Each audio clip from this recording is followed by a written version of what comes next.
कि मोदी सरकार लगातार ऐसे छात्रों पर नजर रख रही है जो देश का पैसा लेकर भाग गए। और चाहे बात करें बेल्जियम की बात करें या एंटीगुआ के जो तमाम जो प्रतिनिधि आए थे उनसे इन तमाम मसलों पे भी बातचीत चल रही थी। इस संधि को नया स्वरूप दिया, यानी कि फिर से इसको अपने हिसाब से ढाला और अपने हिसाब से किया, तो उसका फायदा मिलेगा। जितना का चूना लगाया ईडी ने उन तमाम पैसे को उतने से संबंधित जो प्रॉपर्टी को अटैच भी कर लिया। संपत्ति थी मामा भांजे की जोड़ी भी बहुत जल्द इस देश में सलाखों के पीछे दिखाई देगी। और विजय माल्या का भी बहुत ज्यादा समय बचा नहीं है। उसकी वाइफ ऑलरेडी बेल्जियम की नागरिक है, तो उसने क्यों वहां की नागरिकता नहीं ली? अगर ले लेता तो उसको शायद फायदा मिलता है। कुख्यात आतंकी तहव्वुर राणा के प्रत्यर्पण को मोदी सरकार ने सफलतापूर्वक पूरा करा लिया। अब ऐसे शातिर गुरु घंटालों पर नजर है जो देश का पैसा लेकर भाग गए, जिसमें नाम मेहुल चोकसी का सामने आया है। मेहुल चोकसी को बेल्जियम में गिरफ्तार कर लिया है सीबीआई और ईडी ने, जो अनुरोध बेल्जियम सरकार से किया था उसके बिना पर। यानी कि मोदी सरकार लगातार ऐसे छात्रों पर नजर रख रही है जो देश का पैसा लेकर भाग गए। और मेहुल चोकसी जो मामा के नाम से भी कुख्यात है, और उसका भांजा पहले से ही लंदन में, यानी कि नीरव मोदी पहले से ही लंदन में वहां की जेल में बंद है। और इन मामा भांजों की जो जोड़ी थी, मामा भांजे की जो जोड़ी थी, इसने देश का हजारों करोड़ रुपया लेकर भागा। विपक्ष ने तमाम तरह के आरोप लगाए, लेकिन मोदी सरकार की कोशिशें अब सफल होती हुई दिखाई दे रही हैं। भांजे को भी लाने की कोशिश हो रही है और अब इस गिरफ्तारी के बाद मामा को भी लाने की कोशिश शुरू हो जाएगी। बारीकी से नजर रखते हैं हमारे सहयोगी शंकर आनंद, जो ईडी और सीबीआई की पल पल की खबरों को साझा करते हैं और मेरे साथ जुड़ गए हैं, क्योंकि कड़क में जब तक कड़क खबर ना हो उसका मजा ही कुछ नहीं है। तो इस कड़क में हम इस बतकही पर बात करेंगे शंकर आनंद के साथ। शंकर, 1901 में अंग्रेजों के समय की ये संधि थी बेल्जियम के साथ, क्योंकि जब भी कोई बंदी, जब कहते हैं जब भी कोई शातिर भागता है दूसरे देश में कि अब तो भाग गया, अब पैसा वापस नहीं आएगा, ये भी वापस नहीं आएगा, लेकिन 1901 में संधि थी, उसका फायदा उठाया मोदी सरकार ने। और 2020 में, क्योंकि उससे पहले की सरकारों ने तो किया नहीं, 2020 में इस संधि को नया स्वरूप दिया, यानी कि फिर से इसको अपने हिसाब से ढाला और अपने हिसाब से किया, तो उसका फायदा मिलेगा। यथेंद्र जी, एक बहुत अच्छी कहानी मैं सुनाना चाहता हूँ। 1 मिनट की कहानी होगी कि ये जो पूरी कहानी है ना, इसकी स्क्रिप्ट कुछ समय पहले ही लिखी गई, भारत में लिखी गई। कहानी जाननी है। और जब G20 का यहाँ पे सफल एक कार्यक्रम चल रहा था और मोदी सरकार की जो तमाम जो रणनीति यहाँ पे चल रही थी, हम लोग तो सिर्फ कार्यक्रम कवर कर रहे थे कि G20 का कार्यक्रम चल रहा है, बहुत ही भव्य कार्यक्रम हुआ। लेकिन उसी मीटिंग में, चाहे बात करें बेल्जियम की बात करें या एंटीगुआ के जो तमाम जो प्रतिनिधि आए थे, उनसे इन तमाम मसलों पे भी बातचीत चल रही थी, जो कहीं मीडिया में देखने को नहीं मिला। और भारत सरकार ने उस वक्त में ही इस मामले पर बीज बोया कि कैसे मेहुल चोकसी की गिरफ्तारी करें या कैसे नीरव मोदी को लाना है। तो इन मसलों पर जिस तरह से अभी कुछ दिन पहले ही तहव्वुर राणा को लाया गया, इसके बाद मेहुल चोकसी की बारी है और इसके बाद नीरव मोदी की भी बारी आएगी और उसके बाद विजय माल्या की भी आएगी। यानी कि करके सब आने हैं, थोड़ा समय जरूर लग रहा है निश्चित तौर पे। तो कहानी जो आप बता रहे हैं वो बताइए, क्योंकि कैसे मेहुल चोकसी कैसे चूना लगाता है, ये कहानी सबको पता होनी चाहिए। चूना लगाने वाली बात तो मैं बताऊंगा, लेकिन इसमें और इंटरेस्टिंग कहानी मैं G20 वाली बात कर रहा था कि उसी वक्त में जो हमारे सूत्र बताते हैं कि इस कॉन्सेप्ट पे काम किया जा रहा था कि जैसे ही एंटीगुआ से आपका प्रतिबंध संधि नहीं है, तो यहाँ पे बातचीत हमारे जो सूत्र बताते हैं कि सिर्फ ये बातचीत हुई कि जब आपके एंटीगुआ से निकलेगा और कहीं दूसरे स्थान पे पहुंचेगा, सिर्फ इस मामले की जानकारी हमें दे दीजिएगा। तो यहाँ पे भी वही कहानी हुआ है कि जैसे ही एंटीगुआ से निकल के बेल्जियम पहुंचा, वो अपना इलाज करवाने के लिए जाता था, वहां पहुंचा और जानकारी मिली और खेला हो गया। खेला का मतलब इस पर पल पल की नजर रख रही थी सरकार, निश्चित तौर पे। और अब बात कर रहे हैं चूना लगाने की बात। ये मामा भांजा की जोड़ी है, ये जोड़ी ने एक्चुअल में देखा जाए जिस तरह से तकरीबन 10,500 करोड़ का जो चूना PNB बैंक और इसके साथ साथ कई सहयोगी बैंक को लगाया, 13,500 को बताया था। और उस वक्त में लगा कि भाग तो गए, लेकिन अब मोदी सरकार और इसके साथ साथ केंद्रीय जांच एजेंसी ने इस मामले में एक ऐसा काम किया जो अभी तक नहीं होता था। जितना का चूना लगाया, ईडी ने उन तमाम पैसे को उतने से संबंधित जो प्रॉपर्टी को अटैच भी कर लिया, संपत्ति थी, प्रॉपर्टी भी अटैच कर लिया।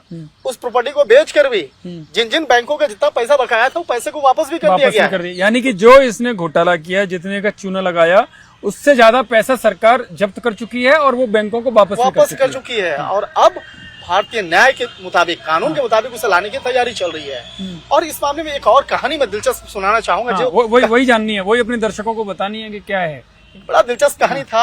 आज ही मेरी बातचीत हो रही थी, ईडी के पूर्व डायरेक्टर से मेरी बातचीत हो रही थी, तो उन्होंने वो कहानी का जिक्र किया। कर्नल सिंह साहब ईडी के डायरेक्टर होते थे। ईडी के डायरेक्टर रहे। तो कर्नल सिंह साहब से बातचीत करते हुए उस कहानी के बारे में हम लोग चर्चा किए कि जब इस मामले में ऑपरेशन किया गया, देश के कई अलग अलग लोकेशन पर सर्च ऑपरेशन की कार्रवाई को अंजाम दिया गया, तो उस वक्त में तकरीबन 3200 करोड़ रुपए का ज्वेलरी और जो हीरे जवाहरात सब जब्त किए गए। ईडी में बहुत बड़ी ईडी की कार्रवाई मानी जा रही थी, काफी चर्चा हुआ। हम लोग 3200 करोड़ तो 3200 करोड़ रुपया, और उसके बाद मीडिया में भी तमाम मीडिया हाउसेस चाहे इस खबर को चला रहे थे।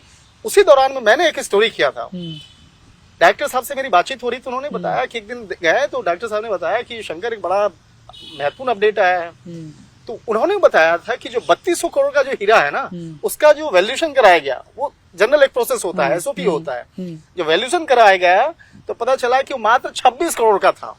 यानी आप कह रहे हैं 3200 करोड़ रुपए की ज्वेलरी बरामद की गई, जो भी हीरे वगैरह जो भी जिसके बड़े व्यापारी माने जाते हैं वो, लेकिन वास्तविक एक्चुअल कीमत उसकी 26 करोड़ ही थी। 26 करोड़। अब यानी कि 26 करोड़ की संपत्ति को 3200 करोड़ रुपए का दिखा दिया इस मामा ने, यानी कि मेहुल चौकसी ने।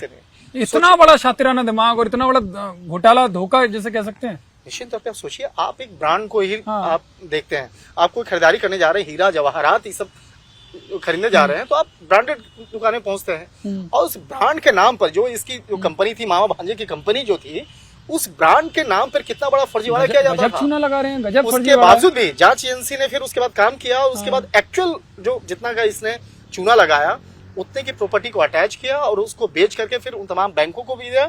और इसके साथ साथ जो तमाम जो प्रावधान है आगे, चाहे कानूनी भारतीय न्याय के मुताबिक, उसको आगे इम्प्लीमेंट किया जा रहा है। गजब शातिराना दिमाग। तो ये मामा भांजे की कहानी बड़ा दिलचस्प है, और इस मामले में जैसे जैसे तफ्तीश का दायरा आगे बढ़ेगा, कई और मजेदार कहानी। आप मुझे बताइए, आप तो बहुत करीब से ईडी और सीबीआई को देखते भी हैं, अभी आपकी कर्नल साहब से बात भी हुई, कर्नल साहब से, कितनी पॉसिबिलिटी है, क्योंकि जो संधि है कहीं ऐसा तो नहीं जैसे माल्या को लेकर या नीरव मोदी को लेकर बड़ा टालम टोल देर पर देर होती जा रही है, इस मामले में क्या होगा?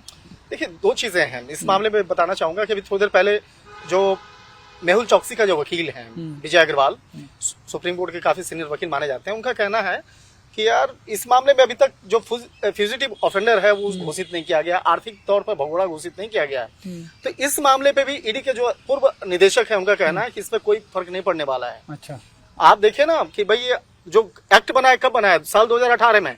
उससे पहले हम लोग कई बार कई लोगों को लेके आ चुके हैं, हाँ। चाहे अबू सलेम की अगर बात कर ले, या बहुत सारे ऐसे आरोपी हैं 2018 से पहले लेकर आए हुए हैं, तो ऐसा कोई फर्क नहीं पड़ने वाला है।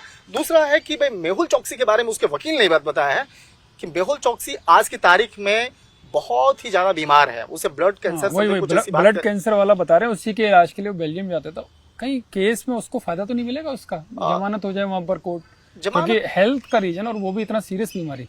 देखिए, उसे जमानत तो नहीं होगा, लेकिन उसके वकील का ये कहना है कि हम जो अपील करेंगे कि उसे कस्टडी बना लिया जाए, तो इस तरह की अपील करेंगे। लेकिन जहां तक एक बात है कि बहुत सारे ऐसे भगोड़े जो देश में आर्थिक तौर पे बड़े बड़े मामलों को अंजाम देकर विदेश भाग जाते हैं, तो उसे भी लाया भी जाएगा, और जितनी की पेनल्टी लगती है उससे ज्यादा पेनल्टी भी लगाई जाएगी। एक तरह से कहा जा सकता है कि मोदी सरकार ने जो ठाना है वो अब पूरा होता हुआ भी नजर आ रहा है, दिख रहा है कि जिन जिन आरोपियों के खिलाफ अगर सरकार लगी है तो उसके खिलाफ सरकार के कदम दिखाई भी दे रहे हैं। लेकिन ये कहीं एक बड़ी चूक नहीं? मेहुल चौकसी इतना शातिर दिमाग, करोड़ों हजारों करोड़ों का चूना, सरकार तक को चूना, बैंकों को चूना लगा दिया, और अब 3200 करोड़ का जो उदाहरण दिया वो तो गजब ही है।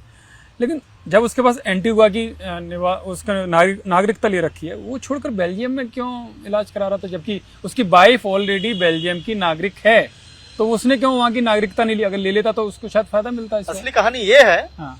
कि इसके पीछे बेल्जियम जो है ना, बेल्जियम में रत्न आभूषण ज्वेलरी का बहुत बड़ा कारोबार है, और भारत में बेल्जियम में, और ये भी उसी के लालच में अक्सर आना जाना करता रहता था। तो नागरिकता क्यों नहीं ली? तो नागरिकता ऑलरेडी एंटीगुआ में लिया हुआ है, और फिर दूसरे देश की नागरिकता लेने में कई चीज का औपचारिक तौर पे दिक्कतें आती हैं, तो इतना पैसा खर्च करके वो भी यहाँ भी ले सकता था। लेकिन ये मेहुल चौकसी पहले से ही तमाम लोगों के सामने कई अलग देशों में ये साफ हो चुका है कि इसके खिलाफ भारत सरकार बरबुडा की नागरिकता है, बेल्जियम की ले लेता तो बच सकता था। हाँ। लेकिन भारत सरकार ने इस मामले पे तकरीबन 1 साल पहले खत लिखा, भारत सरकार के द्वारा बेल्जियम को लिखा गया, क्योंकि भारत सरकार 1 साल से लगातार इसको फॉलो कर रही है और केंद्र सरकार के साथ साथ जो भारतीय जांच एजेंसी है सीबीआई और ईडी लगातार उन आरोपियों को ट्रैक कर रही है कि कहाँ जाता है, कि क्या मूवमेंट है, और उसी के मुताबिक जो भारतीय विदेश मंत्रालय है उसके माध्यम से वो लेटर जो है वो भेजा गया, बेल्जियम भेजा गया। शंकर भाई, आप तो ईडी सीबीआई तो देखते हो, कोर्ट भी आप देखते हो, अब क्या प्रावधान है, अब क्या प्रोसेस चलेगा? प्रोसेस में ये होगा कि इसमें जो मेहुल चौकसी का जो वकील है वो तो सबसे पहले डाल रहा है कि उसकी कस्टडी ना हो, लेकिन इस मामले में उसको लाना अगर चाहे तो बेल्जियम सरकार चाहे तो बहुत आसानी से इसे भेज सकती है, क्योंकि उसके खिलाफ यहाँ पे भारत में काफी केसेस रजिस्टर्ड हैं और रजिस्टर्ड हैं। उसके आधार पर भारत में उसके हेल्थ वाला जो रीजन अभी बीच में हमारी जो बातचीत थोड़ा सा उसमें दिक्कत है, उसका फायदा मिल सकता है, उसका फायदा हल्का सा उठाया जा सकता है। अच्छा चलिए, मैं लास्ट में अब ये बताइए, मामा तो आ गया पकड़ में, भांजा पहले से ही जेल में है, इनके अलावा और कौन कौन ऐसे नाम है इन मामे भांजे की जोड़ी के अलावा जो बहुत जल्दी भारत में ला सकती है मोदी सरकार? देखिए, जिस तरह से हम लोग लास्ट टाइम हम लोग बातचीत कर रहे थे, तहूर राणा पे बात कर रहे थे, तहूर राणा एक ऐसा नहीं है, वो तो 15 साल पुराना केस है। लाने के बाद पाकिस्तान की आर्मी वो भी बेनकाब होगी। और इस तरह के आरोपी की बात करें, चाहे मेहुल चौकसी, इसके बाद जिस तरह से आज हमारे कई वरिष्ठ अधिकारियों से बातचीत हुई, उन्होंने साफ तौर पे कह दिया है कि अगला नंबर नीरव मोदी का होगा। नीरव मोदी है, मेहुल चौकसी तो हो ही जाएगा। विजय माल्या के बारे में जो है, विजय माल्या के बारे में सोचिए, विदेश की जो अदालत है, वहां की जो सुप्रीम कोर्ट है, वो कह चुकी है कि इसके खिलाफ पूरा साक्ष्य है, और भारत में जिस तरह से इसने तमाम मामलों का अंजाम दिया है, आर्थिक तौर पर केस बनता है, इसको भेजना चाहिए। लेकिन जो कानून का जो पेच है उसका ही फायदा मेहुल चौकसी उठा रहा है, नीरव मोदी उठा रहा है, इसके साथ साथ कई ऐसे आरोपी हैं वो उठा रहे हैं, और मतलब कानून की खामियां दूर करने की बहुत ज्यादा जरूरत है। कानून का तोड़ कानून से ही निकलता है। चलिए, कानून का तोड़ कानून से निकलता है। और शंकर आनंद जो कह रहे हैं कि तहव्वुर राणा तो आ ही गए, मामा भांजे की जोड़ी भी बहुत जल्द इस देश में सलाखों के पीछे दिखाई देगी, और विजय माल्या का भी बहुत ज्यादा समय बचा नहीं है, उम्मीद है, क्योंकि बहुत करीब से ईडी, सीबीआई और सुप्रीम कोर्ट कवर करते हैं। शंकर आनंद कहना है कि तो ये सारे लोग जल्दी भारत की जेलों के सलाखों के पीछे होंगे।